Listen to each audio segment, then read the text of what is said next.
Recording start हो गई। अब हम देखो, आज हम पढ़ने वाले हैं न्यूटन सेकंड। हमने लास्ट क्लास में क्या पढ़ा था? न्यूटन फर्स्ट लॉ पढ़ा था। Yes sir. आज हम Yes, पढ़ेंगे sir. न्यूटन का सेकंड। ठीक है। हमने आज क्या क्या देखेंगे? कंसेप्ट ऑफ मोमेंटम भी देखने वाले हैं। कंसेप्ट ऑफ मोमेंटम देखेंगे और हम देखेंगे न्यूटन का सेकंड लॉ, और उसके बेस पर कुछ क्वेश्चंस करेंगे। देखो, ये इनर्शिया नहीं, बेस्ड ऑन न्यूटन सेकंड। ठीक है। तो हमारा ये जो वेटेज है ये मैं आपको पहले ही बता चुका हूं। तो सबसे पहले, व्हाट इज इनर्शिया? इनर्शिया क्या होता है, कोई बताएगा? एड्रेस करो। Degree of लेजीनेस लेजीनेस क्या? Degree of laziness. laziness. Laziness. हाँ, ये बोल सकते हो आप, बिल्कुल बोल सकते हो कि डिग्री ऑफ लेजीनेस को ही हम इनर्शिया बोलते हैं। या फिर मैं बोल सकता हूँ the tendency to oppose the change in its state. Yes sir. कि वो टेंडेंसी जो कि अपनी स्टेट में चेंज हो रही है, अपोज जितना ज्यादा करे उसी को हम इनर्शिया बोलेंगे। यस और no? Yes sir. Yes, sir. अगर यस आंसर सर। बताओ सेकंड क्वेश्चन का answer. Law of inertia. Law Law of inertia, option B. Law of inertia. 20 correct. Third question का आंसर बताओ। Inertia of motion. Inertia of motion. Inertia, when a motion. bus is moving with a uniform speed, then the driver suddenly applied the brakes and you feel a force due to inertia of rest, inertia of motion, inertia of direction, or none of the above. कौन सा option correct है? Inertia of direction. Inertia of inertia direction. Of motion. Inertia of motion बेटा, direction वाला कब होता है? वो तब होता है जब आप किसी मोड़ पे टर्न ले रहे हो। इट डजंट मैटर कि ड्राइवर ने ब्रेक मारा है या नहीं मारा है ब्रेक। It doesn't matter. आप जब टर्न लेते हो तो आपको देखा है ऐसे ऐसे ऐसे करके लटके जाते हो थोड़ा सा, या फिर कार में अगर साइड में बैठे हो तो खिड़की की तरफ थोड़ा सा फोर्स लगता है, ऐसे करके ऐसे टेढ़े हो जाते हो, ऐसे टेढ़े टेढ़े हो जाते हो थोड़े से। वो होता है इनर्शिया ऑफ डायरेक्शन। और इनर्शिया ऑफ रेस्ट क्या होता है? कोई ऑब्जेक्ट रेस्ट पे है, उसको फोर्स लगा के हम मोशन में ला रहे हैं। तो जितना वो अपोज करता है वो इनर्शिया मोशन होता है। अगर हम मोशन में है, ब्रेक लगा के रोक रहे हैं, अगर हमारे ऊपर जो फोर्स लग रहा है वो फोर्स लगता है इनर्शिया ऑफ मोशन की वजह से। आ रही बात समझ में? Yes sir. Yes. अब हम आते हैं, हम पढ़ते हैं मोमेंटम। मोमेंटम क्या होता है? कुछ बताया क्या मोमेंटम? कभी सुना है वर्ड? क्या होता है momentum? Mass into velocity. Mass into velocity. Yes. Momentum is a body is defined as a quantity of motion contained in it. Quantity of motion contained in it. या फिर बोलते it is measured as product of mass and velocity. भाई इन दोनों का product को ही हम क्या बोलते हैं? दोनों के प्रोडक्ट को ही हम मोमेंटम बोलते हैं। अब इस मोमेंटम का भाई क्या यूज होने वाला है? It is denoted as P. अब जब भी हम देखेंगे ना तो मोमेंटम हमारा पी से डिनोट किया जाएगा, और मोमेंटम का फिर फॉर्मूला क्या हो जाएगा? P equal to M Mass into into mass into velocity. Velocity. ये सिंपल मोमेंटम हो गया। अभी हम थोड़ा सा मॉडिफिकेशन देखेंगे सारी चीजों में, कि आपको मोमेंटम क्लियर हुआ? Momentum simple, mass into velocity. कोई ऑब्जेक्ट का मास है मान लो 10 kg और उसकी वेलोसिटी है 10 मीटर पर सेकेंड, तो उसका मोमेंटम क्या होगा? मान लो किसी का मास है 10 kg और वेलोसिटी है 10 मीटर पर सेकेंड उसका है, तो उसका मोमेंटम क्या होगा? 100 kg. 10 × 10 यानी कि 100 kg/मीटर, यही होगा ना, क्योंकि इसकी यूनिट केजी, इसकी यूनिट मीटर पर सेकेंड, तो kg/मीटर होगा क्या नहीं होगा यूनिट? Yes sir. Yes. बोलो, है ना? Yes. यूनिट हमारा kg/मीटर होगा। ठीक है। अब जरा यहाँ पे देखोगे, यहाँ पे देखोगे इसका यूनिट क्या है हमारा? मास का यूनिट केजी। इसका यूनिट क्या है? मीटर पर सेकेंड। तो हमारा इसका यूनिट क्या हो जाएगा? kg/मीटर/सेकेंड। ठीक है। और जरा आगे बढ़ते हैं। अब हम देखने वाले हैं units of measurement, momentum. Units of measurement, वो सॉरी मोमेंटम हमने देखा। अभी क्या था यूनिट मोमेंटम का? क्या था? kg/meter. kg/मीटर/सेकेंड। अच्छा, kg/मीटर/सेकेंड था हमारा एसआई यूनिट। SI यूनिट है। और CGS यूनिट क्या होती है? CGS में क्या करते हैं हम? CGS में क्या करते हैं? हमारा केजी को हम ग्राम में लिखते हैं, मीटर को सेंटीमीटर में लिखते हैं और सेकंड को सेकंड में ही रहने देते हैं। तो ग्राम सेंटीमीटर पर सेकंड, या फिर बोले सेकंड की पावर -1, ये हमारी CGS यूनिट होती है, ये हमारी SI यूनिट होती है। सिमिलरली आप जब देखोगे डायमेंशनल फार्मूला बताएगा कोई इसका? डायमेंशनल फार्मूला MLT -1 देखो, मास का डायमेंशनल फार्मूला क्या होगा? मास का क्या होगा? M। M और देखो इसका मीटर पर सेकंड होती है, मीटर पर सेकंड मतलब LT -1 होगा। तो हमारा क्या हो गया? MLT -1 is the dimensional formula. हुआ डायमेंशनल फार्मूला ये। तो हमारा डायमेंशनल फार्मूला क्या होगा? MLT -1। नोट, देखो मोमेंटम क्या होता है? एक वेक्टर क्वांटिटी होती है जिसकी डायरेक्शन कहां पर होती है? in the direction of velocity. Momentum is a vector quantity whose direction is in the direction of velocity. अगर आपको कोई पूछे मोमेंटम वेक्टर क्वांटिटी है स्केलर क्वांटिटी, सब बोलोगे मोमेंटम वेक्टर क्वांटिटी है और उसकी डायरेक्शन वही होती है जो कि आपकी वेलोसिटी की डायरेक्शन, क्योंकि आपकी वेलोसिटी वेक्टर क्वांटिटी है कि नहीं है बताओ? yes sir वेलोसिटी तो वेक्टर क्वांटिटी है ना। और मास क्या है? Scalar quantity. मास क्या है भाई? ऐसा कभी सुना है कि मास उसका 2 kg है +x एक्सिस में? ऐसा तो कभी नहीं होता। तो मास आपका स्केलर क्वांटिटी है। अब अगर आप वेक्टर क्वांटिटी को किसी स्केलर क्वांटिटी से मल्टीप्लाई करोगे तो क्या वेक्टर क्वांटिटी ही आता है?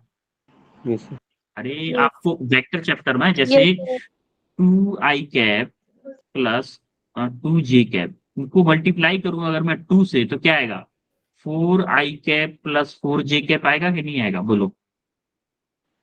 तो ये पहले क्या था? Yes, sir. पहले वेक्टर क्वांटिटी था और यू एक स्केलर क्वांटिटी। ये क्या आपका स्केलर क्वांटिटी है, ये क्या आपका वेक्टर क्वांटिटी है।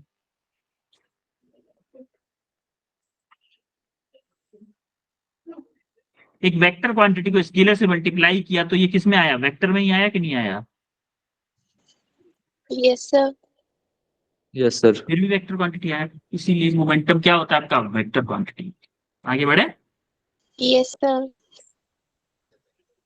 अब हम आते हैं Newton second law. Newton second law के अकॉर्डिंग एक्चुअली होता क्या है? न्यूटन सेकंड लॉ कहता है कि भैया जब तक किसी ऑब्जेक्ट पे कोई एक्सटर्नल फोर्स नहीं लगता तब तक वो ऑब्जेक्ट अपनी यूनिफॉर्म मोशन में रहता।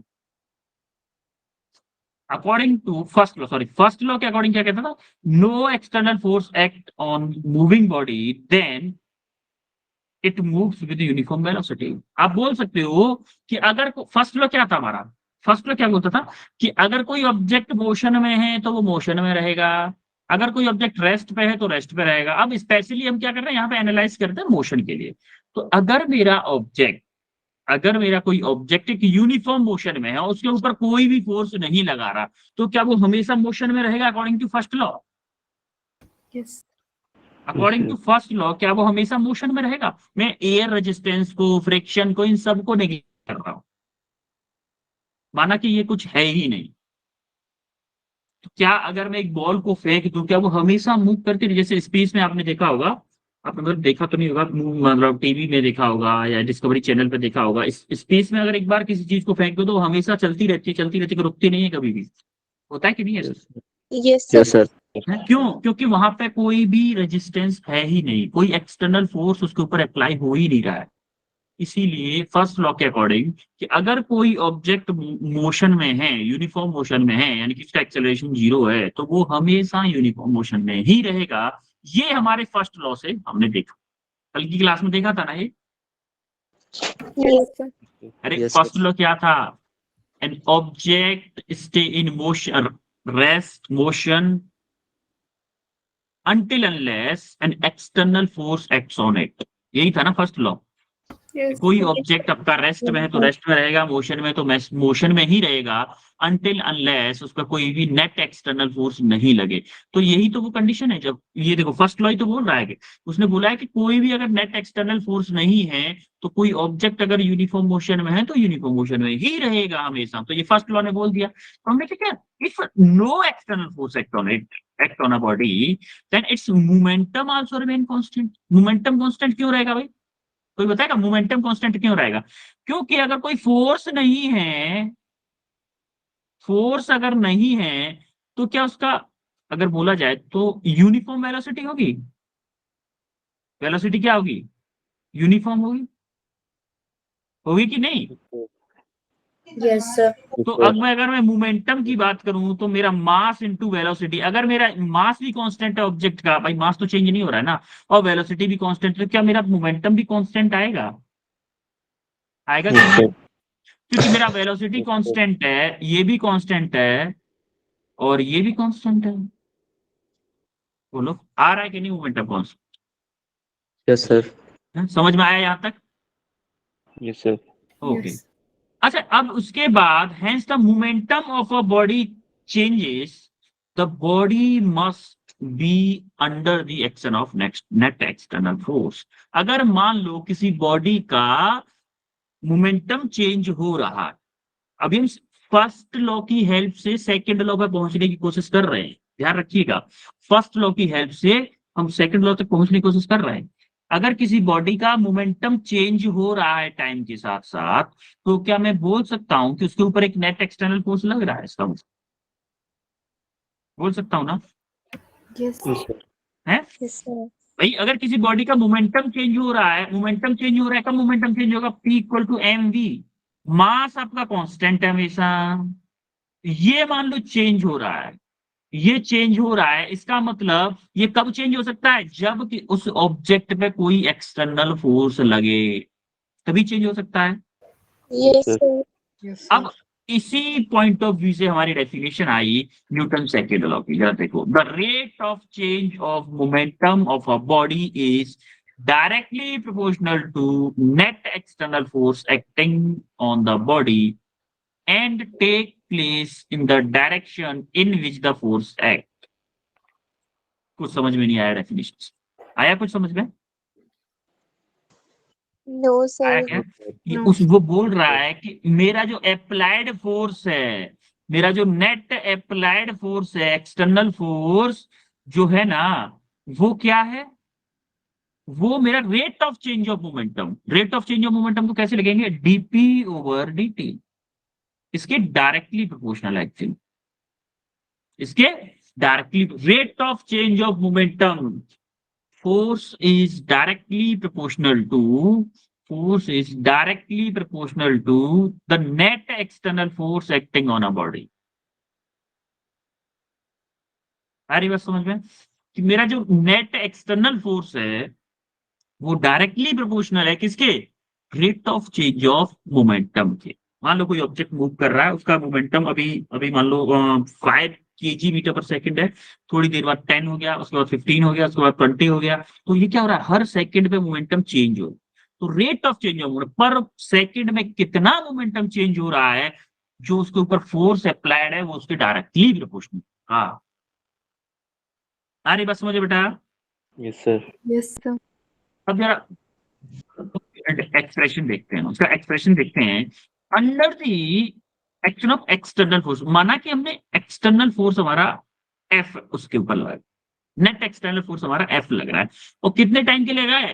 टी dt टाइम के लिए लगा है। dt लगा है, मान लो पहले उसकी वेलोसिटी थी v, पहले उसकी वेलोसिटी थी v, और जिस टाइम के dt टाइम के लिए हमने एफ फोर्स लगाया, तो v से क्या हो गई? v प्लस dv, यानी कि dv क्या है? उसका इंक्रीमेंट हुआ है। जैसे मान लो पहले 5 मीटर पर सेकंड थी, हमने एक small element, small external force लगाया, उसके बाद इसकी वेलोसिटी बढ़ के हो गई 7 मीटर। कितने टाइम में? T time. फॉर एग्जाम्पल लिया है मैंने। तो v प्लस dv होगा ना, dv क्या है हमारा? 2 मीटर पर सेकंड है कि नहीं है dv? भाई 2 मीटर पर सेकंड से ही तो बढ़ी है, Sir. Yes, sir. तो dv क्या है आपका? 2 मीटर पर सेकंड। तो अब जरा ध्यान से देखो कि हमारा p क्या होता है? mv होता है। तो rate of change of momentum क्या होगा? भाई मोमेंटम में एक्चुअली में कितना चेंज होगा? dp equal to m into dv होगा ना, Yes, sir. फाइनल वेलोसिटी माने इनिशियल वेलोसिटी। यानी कि जितना चेंज हमारा वेलोसिटी में होगा, एक बच्ची है क्लास हमारे, डोंट नो है, तो हम अकॉर्डिंग टू सेकंड लॉ देखेंगे हमारा एफ इज डायरेक्टली प्रोपोर्शनल क्या है? डीपी ओवर dt है। अच्छा, डीपी को क्या लिख सकते हैं हम? डीपी को क्या लिख सकते हैं? एम डीवी लिख सकते हैं। mdv लिख सकते हैं। Yes, sir. Yes. डीपी क्या है? डीपी क्या है आपका? चेंज इन मोमेंटम है ना। Yes, sir. Change in momentum किस पे डिपेंड कर रहा है? जितना इंक्रीज हुआ है वेलोसिटी में, इतना कितना इंक्रीज हुआ है हमारा। जैसे यहाँ पे मैं बोलूं 2 मीटर पर सेकंड इंक्रीज हुआ है, 5 से 7 हुआ है, तो डीवी क्या है मेरा? डीवी 2 मीटर पर सेकंड है ना यहाँ पे, इस वाले में एग्जांपल में है कि नहीं है 2 मीटर पर सेकंड। तो ये Yes. एम इंटू डीवी इतने मोमेंटम से चेंज हुआ है। तो हमने क्या किया, डीपी की जगह पुट कर देंगे, मान लो प्रोपोर्शनलिटी साइन हटाया हमने, प्रोपोर्शनलिटी साइन हटा के कांस्टेंट लगा दिया के, तो डीपी को हमने क्या किया, के क्या है आपका? Proportionality constant. इसको हम बाद में रिमूव भी कर देंगे, डोंट वरी। तो हमने क्या किया, डीपी की जगह पे हमने पुट कर दिया क्या? एम डीवी, के इंटू एम डीवी। यहाँ पे क्या क्या किया हमने? डीपी की जगह पुट कर दिया एम डीवी। अब जरा एम को बाहर रखो, और डीवी ओवर डीटी क्या होता है? डीवी ओवर डीटी तो बताएगा, डीवी ओवर डीटी क्या होता है? एक्सिलरेशन। डीवी ओवर डीटी आपका एक्सिलरेशन होता है, rate of change of velocity. Rate of change of velocity को क्या बोलते हैं? एक्सेलरेशन बोलते हैं कि नहीं बोलते हैं? अरे भूल गए। Yes. Rate of change of displacement को हम वेलोसिटी बोलते थे, rate of change of velocity को हम क्या बोलते हैं? एक्सेलरेशन बोलते हैं। तो हमने क्या किया, DP equal to M DV put करके करने के बाद में हमने क्या किया, इस एम डीवी ओवर डीटी को क्या पुट कर दिया? डीवी ओवर डीटी को क्या पुट करेंगे? एम आपका कांस्टेंट है, मास है, तो डीवी इक्वल टू डीवी को क्या पुट कर दिया? क्या पुट कर दिया? एक्सेलरेशन। डीवी ओवर डीटी को ए पुट कर दिया। जैसे हमने ए पुट किया, ठीक है, E equal to DV over DT होता है हमारा। जैसे ए पुट किया हमारा, अगर हमारा के 1 है, हमने मान लिया कि कोई कांस्टेंट था, उसकी वैल्यू 1 है, ठीक है, तो हमारा एक एक्सप्रेशन आ गया F equal to M A, जो कि आपके 11th 12th सब में बहुत ज्यादा एक्सप्रेशन है। ये एक्सप्रेशन आपको हमेशा देखने को मिलेगा, चाहे वो 11th हो, चाहे 12th हो, चाहे वो कोई भी टॉपिक हो। ऐसा कोई चैप्टर नहीं है, जनरली ऐसा कोई चैप्टर है नहीं जिसमें ये फॉर्मूला यूज ना हो। 12th में भी बहुत ज्यादा यूज होगा, इसलिए ये फॉर्मूला बहुत ज्यादा इंपॉर्टेंट है, F equal to M A. तो आया कहां से है? मोमेंटम से। कहां से आया बेटा? Momentum. मोमेंटम से। Momentum. ठीक है, तो सेकंड लॉ समझ में आया? सेकंड लॉ का एक्सप्रेशन क्या होता है, वो सॉरी Yes. एक्सप्रेशन डेफिनेशन क्या होती है? The rate of change of momentum is directly proportional to net external force, net applied external force. यही होता है ना? Yes, sir. Yes, sir. हाँ, ठीक है। हमारा F equal to M A आ गया। अब जरा क्वेश्चन देखना जरा, मोमेंटम इज, हैंड रेस करोगे? Hand raise, only hand raise, only hand race.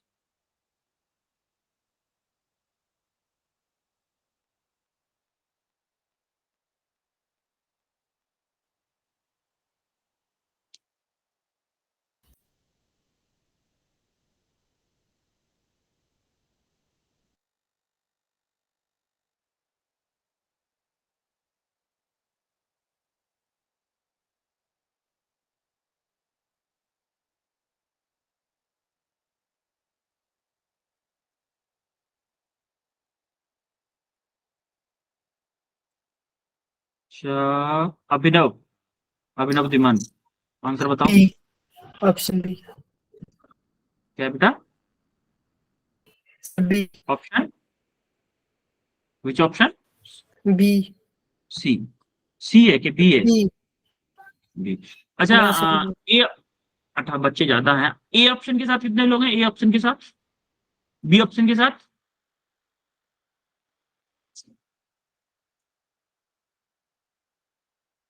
C option के साथ कितने लोग हैं? सी ऑप्शन के साथ, सी के साथ हाँ, 2-3 बच्चे सी के साथ भी हैं। डी ऑप्शन के साथ?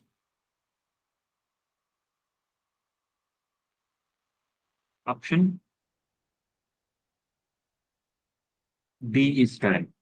The momentum is product of mass and velocity, न कि मास एंड स्पीड। बेटा ये क्यों नहीं है? क्योंकि मोमेंटम क्या है हमारा? वेक्टर क्वांटिटी है।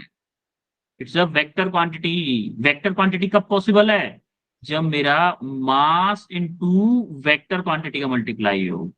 और वेक्टर क्वांटिटी का मल्टीप्लाई का, इसका मतलब P equal to mass into velocity होना चाहिए ना। Yes, sir. क्योंकि स्पीड क्या है आपकी, स्केलर क्वांटिटी है, स्केलर क्वांटिटी है, इसीलिए हमारा ऑप्शन बी करेक्ट है। जिन लोगों का ऑप्शन डी आया था ना, उन लोगों ने यही मिस्टेक किया। कुछ बच्चों ने बोला mass into displacement, actually thank you. इसका आंसर कोई बताएगा? हैंड रेज करो, हैंड रेज करो।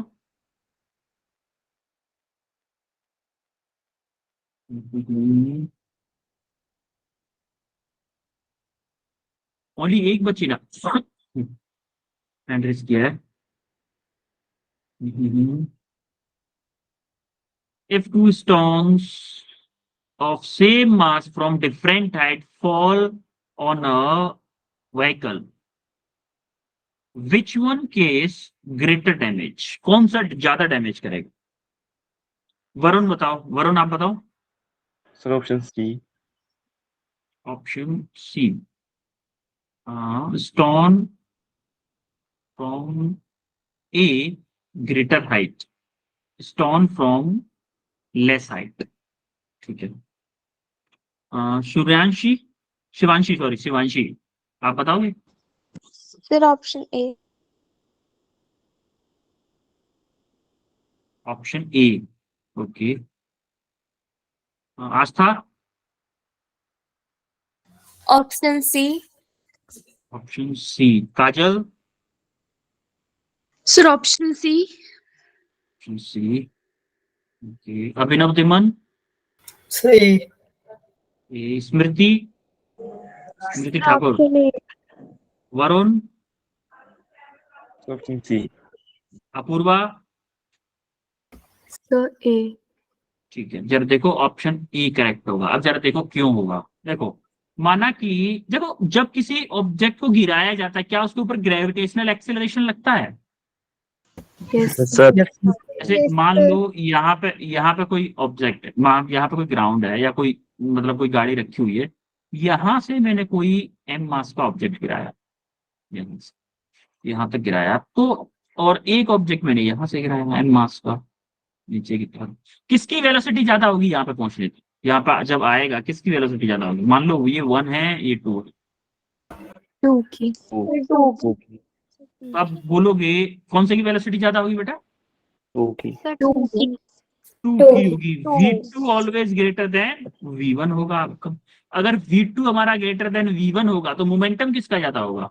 P1 का मोमेंटम क्या होगा? m into V1। और P2 का मोमेंटम क्या होगा? m into V2। तो मोमेंटम किसका ज्यादा है? P1 का या P2 का? P2. बताओ। P2. P2. भाई P2 का मोमेंटम ज्यादा होगा ना। जिसका मोमेंटम जितना ज्यादा होगा, क्या वो उतना ज्यादा डैमेज करेगा? Yes, sir. Yes, sir. Yes, sir. जितना ज्यादा मोमेंटम होगा वो उतना ही ज्यादा डैमेज करेगा। तो हमारा ऑप्शन ए करेक्ट होगा, स्टोन फ्रॉम ग्रेटर हाइट। जितनी ज्यादा ऊंचाई से एक बात बताओ, एक आपके ऊपर सिर के ऊपर में छोटा सा कंकड़ लूं और ऐसे थोड़ी सी ऊपर से, जैसे मान लो कि मैं आपको दिख रहा हूँ कि नहीं, ऐसे थोड़ी सी ऊपर से छोड़ दूं, आपको लगेगा क्या ज्यादा? जैसे मान लो ये देखो पेन है, पेन नहीं दिख रहा पेन, जैसे ये मोबाइल है, मैं इतनी ऊपर से छोड़ू अपने ऊपर से, देख ऐसे ऐसे छोड़ू मैं, देखो थोड़ा सा लग रहा है, थोड़ी सी दूरी से लग रहा है, मतलब हल्का सा लग रहा है मेरे सिर में। तो अगर इसी मोबाइल को मैं छत के ऊपर से फेंकूंगा तो तेज लगेगा या धीमे लगेगा? तेज। Yes, तेज sir. लगेगा ना। क्यों तेज लगेगा भाई? उसकी वेलोसिटी ज्यादा हो गई। अगर वेलोसिटी ज्यादा हो गई, इसका मतलब क्या हुआ? उसका मोमेंटम ज्यादा हो गया। मोमेंटम ज्यादा हो गया, मास सेम था, मोमेंटम ज्यादा हो गया, तो जो मेरे सिर को जो चोट पहुंचाएगा वो ज्यादा पहुंचाएगा ना, Yes, sir. है ना। तो वही सीन है, थोड़ा सा फील करके किया करो ना फिजिक्स को।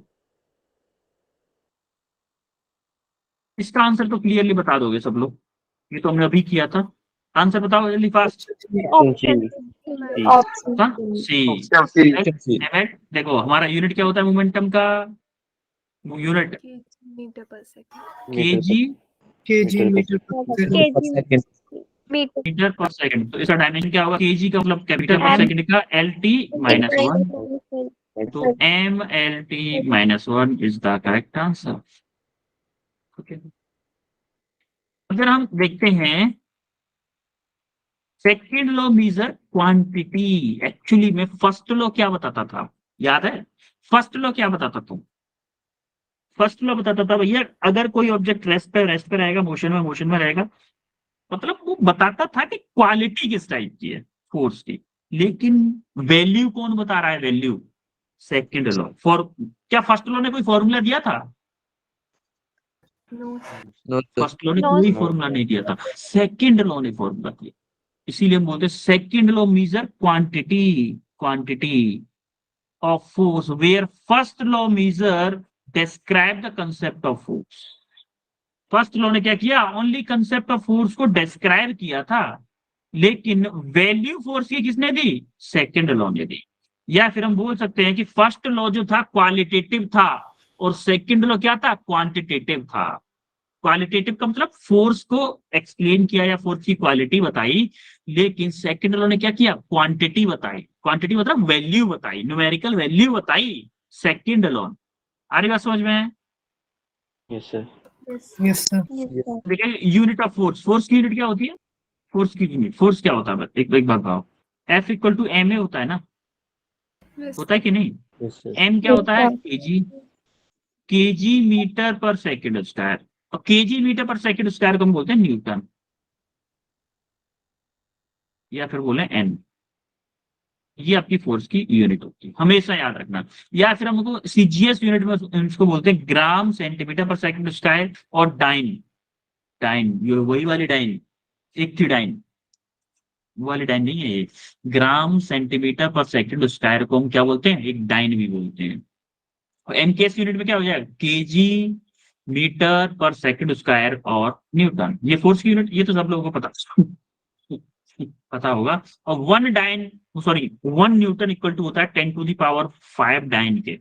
वन न्यूटन किसके इक्वल होता है? 10⁵5 type. 5 डाइन के। ये क्वेश्चन में कभी कभी यूज हो जाता है, इसलिए आपको जरा ध्यान रखना है इस चीज का। ठीक है, देखो, define one Newton. One Newton को कैसे डिफाइन करोगे, आप बता सकते हो? वन न्यूटन को कैसे डिफाइन? जैसे मेरा हमें पता है F equal to M A है। अगर मैं बोलूं कि 1 kg का ऑब्जेक्ट लूं, 1 kg का ऑब्जेक्ट लूं और उसको 1 मीटर पर सेकंड स्क्वायर से दौड़ाऊं, जितने 1 kg के ऑब्जेक्ट को 1 metre per second square acceleration से दौड़ाने के लिए जितना मुझे फोर्स चाहिए, क्या वो 1 न्यूटन होगा? होगा कि नहीं? अब Yes, जरा दोनों दोनों की वैल्यू पुट करो, 1 × 1, क्या मेरा 1 न्यूटन आ रहा है? बताओ। yes, sir. हमने यहाँ Yes, से अगर कोई आपसे पूछता है कि भैया 1 न्यूटन फोर्स क्या होता है, तो 1 न्यूटन फोर्स की आप डेफिनेशन भी दे सकते हो कि अगर मैं कोई ऑब्जेक्ट लूं 1 kg का, 1 kg के ऑब्जेक्ट को दौड़ाने के लिए 1 metre per second square acceleration से दौड़ाने के लिए जितने फोर्स की मुझे जरूरत पड़ेगी, उस फोर्स को मैं बोलूंगा 1 न्यूटन। आई बात समझ में आई? Yes, sir. 1 kg के ऑब्जेक्ट को 1 metre per second square acceleration से दौड़ाने के लिए जितने फोर्स की मुझे जरूरत पड़ेगी, उस फोर्स को मैं क्या बोलूंगा? 1 न्यूटन फोर्स को। क्लियर है सबको? Yes, sir. Yes, sir. हाँ? वही मैंने बताया, ये लिखा हुआ है, सारी चीजें वही लिखी हुई है कि 1 kg के ऑब्जेक्ट को दौड़ाने के लिए जितने फोर्स की जरूरत पड़ेगी उसको हम 1 न्यूटन फोर्स को। क्लियर है? Yes, ये sir. वही चीज लिखी है जो मैंने अभी बताई है, बस और कुछ नहीं। आगे Yes, बढ़े? sir. Yes, sir. Yes, sir. अब हम आते हैं एसआई यूनिट ऑफ फोर्स, ये तो अभी बताया है। Newton. The unit of force Newton. Is Newton. SI unit of force is Newton. अभी हम पढ़े हैं just KG meter per second square को ये न्यूटन बोलते हैं। ठीक है, अब जरा ये क्वेश्चन करो, ये क्वेश्चन करो फास्ट। इजी क्वेश्चन है, काफी इजी क्वेश्चन, तो हार्ड क्वेश्चन नहीं है। कर ले, ज्यादा टाइम आपको इस क्वेश्चन के लिए तो नहीं देंगे। ओनली 1 मिनट है इस क्वेश्चन के लिए, ओनली 1 मिनट। 36 हो रहा है। हलवा क्वेश्चन है, हलवा।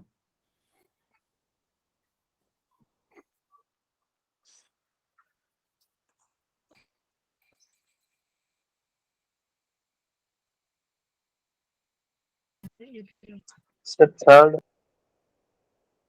आंसर नहीं करना बेटा, हैंड रेस करना है। हैंड स्क्रीन में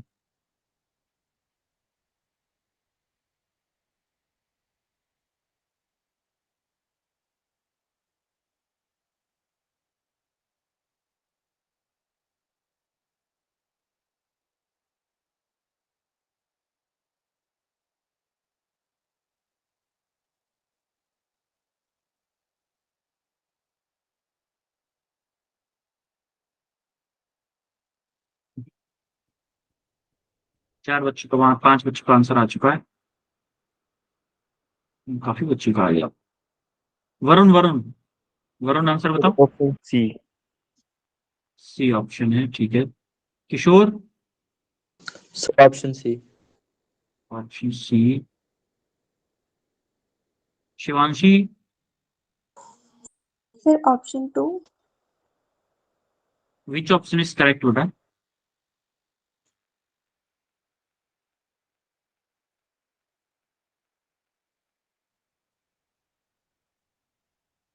काजल चौधरी? Sir, option 2. ऑप्शन 2, ठीक है। स्मृति ठाकुर? Sir, second. ठीक है। काजल? अंजू? Sir, option 2. अपूर्वा? यार देखते हैं इसमें है क्या sir. Sir, A. Option A. Option A आ रहा है अपूर्वा। देखो सॉल्यूशन देखो, सबसे पहले हम क्या करेंगे, हमने क्या किया, mass F equal to mass into acceleration. हमारा दिया क्या क्या है, अ वॉल्यूम ऑफ 8 ग्राम्स, यानी कि मास हमें दिया है कितना, 8 ग्राम्स। और हमें क्या दे रखा है, of air, a small hole is paired into it, the air escape from the rate of 5 centimeter per second. 5 centimeter per second से एयर उससे बाहर निकल, एयर की वेलोसिटी क्या दे रखी है उसमें, 5 बोला हूँ, 7 दे रखी है उसमें। अब देख क्या दे रखा है, if the balloon sink in 5.6 second. 5.6 second लग रही है उसको सिंक करने में। तो उसने बोला है the average force acting on the balloon is, average force कितना लग रहा है। एवरेज फोर्स हम आपको याद है, F equal to M A होता था। ए को क्या लिख सकते हैं, ए को क्या लिखा था हमने, वी अपॉन टी लिखे थे कि नहीं लिखे थे? Yes sir. M into V upon T. अब हम देखो एम क्या है हमारा, अच्छा आप डाइन में निकालना चाहते हो तो ऐसे कर लो। एम क्या है हमारा, एम क्या है 8 ग्राम्स, इंटू वी क्या है, वी सेंटीमीटर पर सेकंड में 7 है कि नहीं है, डिवाइडेड बाई टी, टी क्या है आपका 5.6। क्लियर है यहाँ तक, क्लियर है कि नहीं? Yes, sir. ठीक है। अब जरा देखो 8 इंटू 7 कितना हो गया, 56। 56 डिवाइडेड बाई 5.6, क्या मैं इसको ये लिख सकता हूँ 56 divided by 56 into 10 to the power minus के 1 लिख सकता हूँ कि नहीं, यस लिख सर। सकता हूँ? कोई दिक्कत किसी को? No. No sir. इसका मतलब कितना आएगा, 56 से 56 कट जाएगा, 10 टू द पावर माइनस के 1 टाइम, या फिर मैं बोलूँ 0.1 टाइम। क्या ये ऑप्शन है कहीं? No sir. नहीं है, डाइन में नहीं है। तो इसका मतलब हम क्या करेंगे, एसआई यूनिट में निकाल के दें। वैसे इसको हम 10 टू द पावर क्या कर सकते हैं, 1 डाइन, मेरा 1 डाइन किसके, सॉरी 1 न्यूटन, 1 न्यूटन किसके इक्वल था, 10 raised to power 5 dyne. 10 to the power 5 dyne के इक्वल था। अब जरा हमारा यहाँ पे क्या है, 0.1 डाइन है। क्या मैं लिख सकता हूँ कि 10 to the power 5, sorry 1 newton, 1 newton divided by 10 to the power 5 dyne. कोई दिक्कत किसी को? भाई 1 न्यूटन 10 टू द 5 डाइन के इक्वल है ना, तो हमने क्या किया, डाइन ऊपर है तो हमने डाइन नीचे लिख दिया, जिससे कि डाइन से डाइन कट जाए, डाइन से डाइन कट जाए। तो यहाँ पे देखोगे डाइन से डाइन हमारी कट गई, 1 newton divided equal to 10 to the 5 dyne. Dyne से डाइन कैंसिल करो, क्या आएगा? या फिर आप ऐसे भी कर सकते हो, इसको कन्वर्ट अगर नहीं करना, चलो कन्वर्जन में आपको कंफ्यूजन हो रहा है ना, इसको हटाओ, इसको हटा दो, आप ऐसे कर लो, मास को एसआई यूनिट में कन्वर्ट करो, ग्राम को केजी में कन्वर्ट करेंगे, क्या आएगा? 8 इंटू 10⁻³ kg आएगा कि नहीं? अरे बोलो। Similarly Yes, sir. सेंटीमीटर को अगर मीटर में कन्वर्ट करोगे, क्या आएगा? 7 इंटू 10⁻²² मीटर पर सेकेंड, क्योंकि 1 केजी में आपका 1000 ग्राम होते हैं, और 1 मीटर में आपका कितना होता है? 100 सेंटीमीटर होता है कि नहीं होता है? होता है कि नहीं, बताओ? Yes sir. है? तो आपका टाइम आपका सेकंड में लेना है, आपने क्या किया? F = ma v/t, m को आपने केजी में पुट किया, ये किस में है? केजी में है। ये किस में है? मीटर पर सेकंड में है। ये किस में है? सेकंड में। तो आपका क्या आएगा? ऐसा ही यूनिट में आंसर आ जाएगा, F = 10⁻⁴ न्यूटन। आ रहा है कि नहीं सबको? Yes sir. बोलो, क्लियर है सबको? आगे बढ़े। Yes. सर। Yes, sir. जरा ये क्वेश्चन देखो, ये भी इजी क्वेश्चन है एकदम।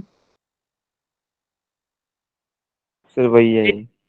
यहाँ वही, अच्छा ये तो वही क्वेश्चन है, रिपीट हो गया, सॉरी। हाँ ये तो रिपीट हो गया, चलो हटाओ, रिपीट हो गया ये क्वेश्चन। ये क्वेश्चन करो, डिलीट कर दूंगा मैं इसको। ये क्वेश्चन करो जरा, वेक्टर फॉर्म में ये क्वेश्चन। आपको वेक्टर वाले कंसेप्ट भी करवाए हैं हमने।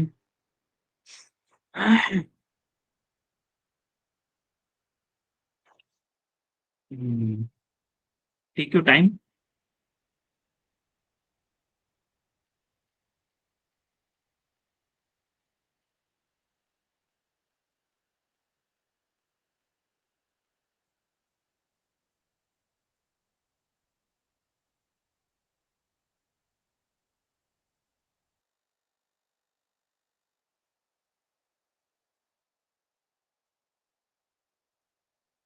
A body under the action of force F = 6I - 8J + k 10K acquire an acceleration of 1 meter per second square. The mass of this body must be.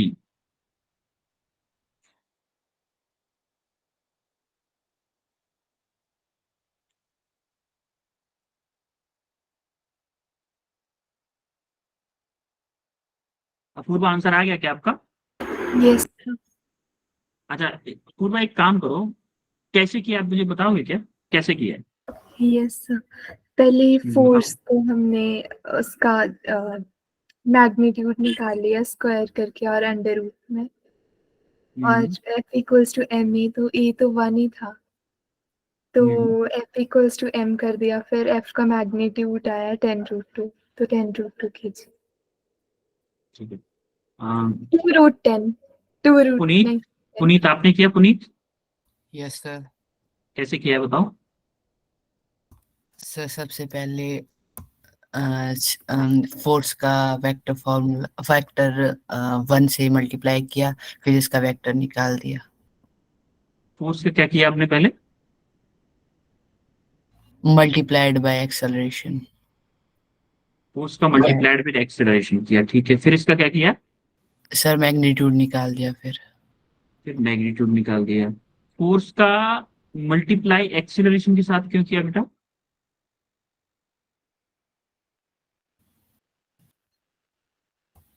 पता।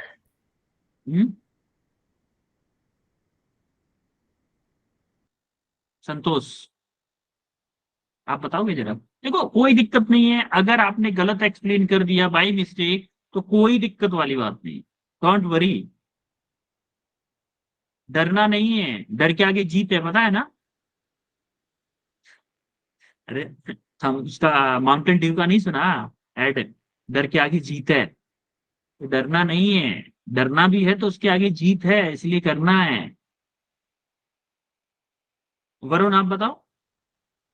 Sir 6I cap को sir. और एक चीज और बता दूं, आप जो क्वेश्चन करते हो ना, चीटिंग से मत किया। कुछ बच्चों ने, मुझे पता है, गूगल सर्च करके आंसर दिया है, क्योंकि इतनी जल्दी आंसर नहीं आता जितनी जल्दी आपने आंसर दिया है। इससे पहले वाले क्वेश्चन में F=ma सिंपल क्वेश्चन था, उसमें भी काफी लोगों ने गलत किया था, लेकिन ये आंसर एकदम करेक्ट दे दिया आप। इसका मतलब कहीं ना कहीं से कुछ कोई फिरकी ले रहा है। देखो आप अगर चीटिंग कर रहे हो तो इसमें मेरा कुछ नहीं जा रहा, ये मैं बता दूं आप, सिर्फ लॉस आपका है, सिर्फ और सिर्फ लॉस आपका है। क्यों? क्योंकि मुझे लगेगा कि आप बहुत टैलेंटेड हो, आंसर करते जाओगे बहुत टैलेंटेड हो, मैं थोड़ा हो सकता है स्पीड बढ़ा दूं। अगर मैंने स्पीड बढ़ा दी, आप एक्चुअल में आप चीटिंग करके दे रहे थे आंसर, मैं समझ रहा हूँ आप बहुत टैलेंटेड हो, उससे होगा क्या? तो पता है आपको, आपका ऑफलाइन टेस्ट भी होने वाला है, पता है कब नो होगा? बच्चों? सर। आपका अभी ऑफलाइन टेस्ट होने वाला है अवंती फेलो की साइड से। सर तो कब? चीटिंग करने से कोई फायदा होने वाला नहीं है। ऑफलाइन टेस्ट में आपके चैप्टर आएंगे यूनिट डायमेंशन, मैथमेटिकल टूल, और आपका वेक्टर, M1D और M2D, 5 चैप्टर आएंगे। आप ध्यान रखिएगा, अच्छे से तैयार करिएगा। जो लोग चीटिंग करके देते हैं ना, वहां पे सब कुछ पता चल जाएगा सबका। सर इसीलिए तो मैं कैसे कहता हूँ होगा? बेटा, सर कब होंगे? ऑफलाइन टेस्ट होगा। ऑफलाइन ऑफलाइन आपको लोकेशन बता दी जाएगी, वहां पे आपको टेस्ट देने आना होगा, आपके नजदीकी होगा, डोंट वरी। ऐसा नहीं होगा कि आप हिमाचल में हो, बहुत ज्यादा दूर आपको टेस्ट देने जाना पड़ रहा है, नजदीक में ही होगा, बट होगा जरूर, हर बच्चे को ऑफलाइन टेस्ट देना पड़ेगा। सर इसीलिए कब? बेटा, सर कब जैसे होगा? हाँ ये हो सकता है आपको नेक्स्ट वीक से प्रोसेस स्टार्ट हो जाएगा, लेकिन अब किसका होता है ये थोड़े टाइम के बाद आपको पता चल जाएगा। सर डिस्ट्रिक्ट वाइज होगा कि मतलब कि हाँ मंडी डिस्ट्रिक्ट के बच्चे थे हाँ वहीं पे? ये आपको अपडेट मिल जाएगा, लेकिन आप तैयार रहिए टेस्ट के लिए। कब आपका टेस्ट लिया जा सके हमें नहीं पता, ठीक है? इसीलिए बोल रहा हूँ चीटिंग करके आंसर कभी मत दिया, ठीक है? सर चैप्टर कौन से बताया आपने? चलो ठीक है, इस क्वेश्चन का आंसर करते हैं पहले। देखो, हमें फोर्स दे रखा है कितना, 6i कैप आई कैप। -8j कैप प्लस के 10k कैप, और हमें एक्सेलरेशन कितना दे रखा है, 1 मीटर पर सेकंड स्क्वायर। क्या इसका मैग्नीट्यूड निकाल लूं मैं पहले फोर्स का? Yes sir. मैग्नीट्यूड निकाला मैंने, क्या आया, यस सर। √में 6 का स्क्वायर प्लस -8 का स्क्वायर प्लस 10 का स्क्वायर, क्या आएगा, √में 36 प्लस 64 प्लस 100 आएगा, आएगा कि नहीं? तो ये कितना हो जाएगा, देखो 36 और ये कितना हो गया, 100, 100 प्लस 100, 200 इन √, 200 को क्या लिख सकता हूँ, 100 × 2 लिख सकता हूँ कि नहीं, बोलो? तो 100 आपका बाहर आ गया, अब बाहर आके क्या हो गया, 10 हो गया, 10√2 न्यूटन हो गया कि नहीं हो गया इसका मैग्नीट्यूड, बताओ, बोलो? Yes sir. अब हमने मैग्नीट्यूड फॉर्म में देखे हैं, तो हमने फॉर्मूला पढ़ा था, नाउ F=ma। F कितना है मेरा, 10√2, M क्या है हमारा, M निकालना है, और A क्या है हमारा, 1, तो ये M कितना आ गया, 10√2 kg। आया कि नहीं बच्चों? Yes sir. यही आया। आगे यस बढ़े, सर। यस। जरा ये क्वेश्चन करो, जरा ये क्वेश्चन करो।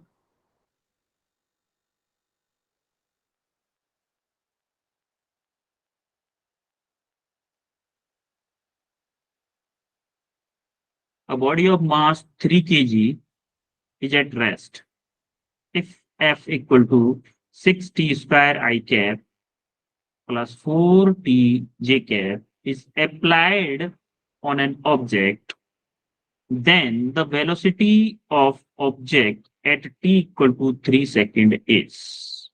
आपको थोड़ा सा ध्यान से देना है इस क्वेश्चन पे। देखो मैं करवाता हूँ इस क्वेश्चन को, थोड़ा सा टेढ़ा है, आपको शायद नहीं हो पाएगा। देखो F है आपका 6t², क्योंकि टाइम भी इतना हमारे पास टाइम भी हो चुका है, 6t²i प्लस के 4tj, ठीक है? क्या मैं फोर्स को क्या लिख सकता हूँ, फोर्स को क्या लिख सकता हूँ, M dv/dt लिख सकता हूँ कि नहीं लिख सकता हूँ, बोलो? सर इक्वल टू क्या मेरा, 6t²i प्लस के 4tj। कोई दिक्कत यहां तक किसी को? नो अब देखो सर, टी को इधर भेज दूं, मैं टी को इधर भेज दूं, टी को इधर भेज दूं, और मास हमें दे रखा है, मास दे रखा है ना। तो देखो हमने क्या किया, Yes. dv equal to mass कितना है 1/3, भाई 3 है ना mass, mass equal to 3 kg है ना। तो हमने इसको इधर ले आए 1/3 kg, इंटू हो गया 6t² i cap plus 4t j cap into dt। होगा कि नहीं ये बताओ, यहाँ तक क्लियर है। Yes, sir. यस यस अब एक बात, Yes, दोनों साइड में इंटीग्रेट कर दूं क्या, दोनों साइड में देखो, इधर भी dt इधर भी dt, अब integrate on both side, integrate equation 1 on both side, जरा इंटीग्रेट करो, dv इधर है आपका 1/3 कांस्टेंट है तो 1/3 बाहर रहेगा।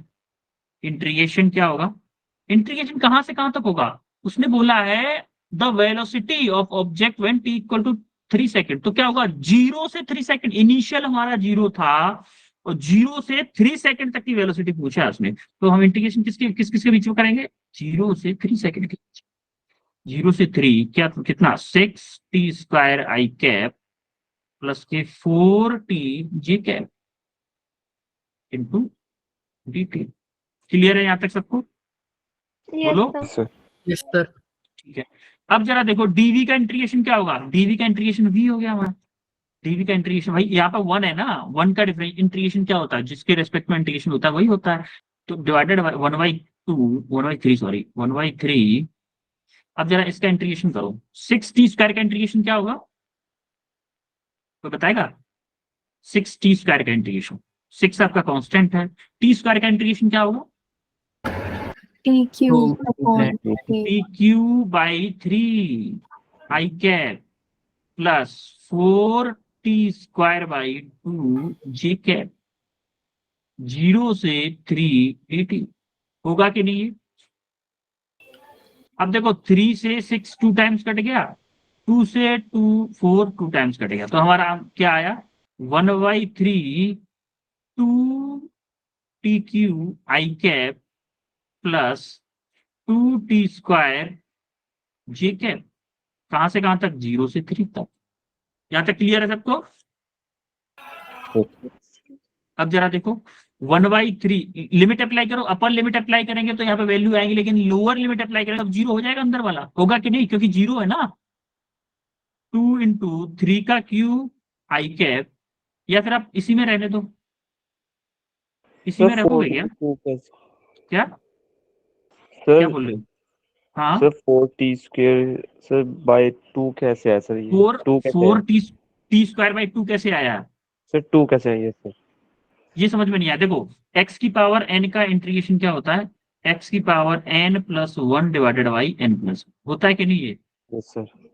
अब देखो Yes, t sir. आपका t है, t की पावर क्या है हमारा, t है, मान लो t की पावर 1 है कि नहीं है, बताओ, मान लो t की पावर 1 है, इसका इंटीग्रेशन क्या होगा, t की power 1 plus 1 divided by 1 plus 1, होगा कि नहीं इंटीग्रेशन, यस सर।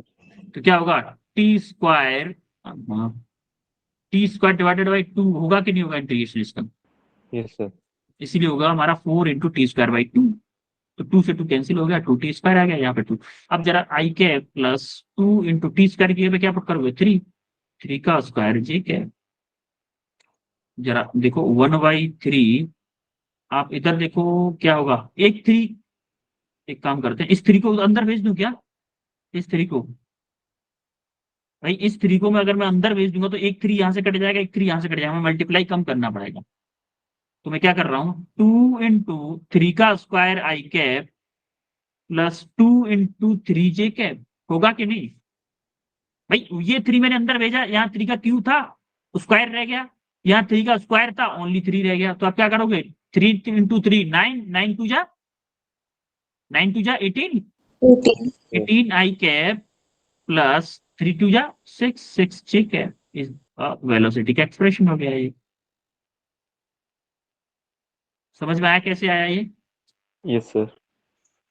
ठीक, अभी ओके ये होगा सब, कोई नहीं, ये आपका सॉल्यूशन है रिटर्न, यहाँ से भी समझ सकते हो आप। देखो 4 क्वेश्चन ये आपको ये हैं और 3 क्वेश्चन ये हैं। ये 7 क्वेश्चन इसलिए दिए हैं क्योंकि मुझे इस टॉपिक की एकदम क्लैरिटी चाहिए आपकी, और ये 7 क्वेश्चन आपको करने हैं। ठीक है, 7 क्वेश्चन करो, थोड़ा सा आइडिया हो जाएगा न्यूटन सेकंड लॉ का, इन सारी चीजों का थोड़ा सा आइडिया हो जाएगा आपको। फिर अब बताओ हमने क्या क्या पढ़ा है आज, क्या क्या पढ़ा बताओ? Newton second law second law से पहले हमने पढ़ा है मोमेंटम, मोमेंटम पढ़ा, उसके बाद हमने पढ़ा सेकंड लॉ, उसके बाद हमने क्या किए? क्वेश्चंस किए। सेकंड लॉ का फॉर्मूला क्या था, कोई बताएगा क्या? F equal to ma. F equal to ma, और मोमेंटम का फॉर्मूला क्या था? P equal to mv। ठीक है, इसमें कोई डाउट किसी को? No sir. ऑल क्लियर है? Yes sir.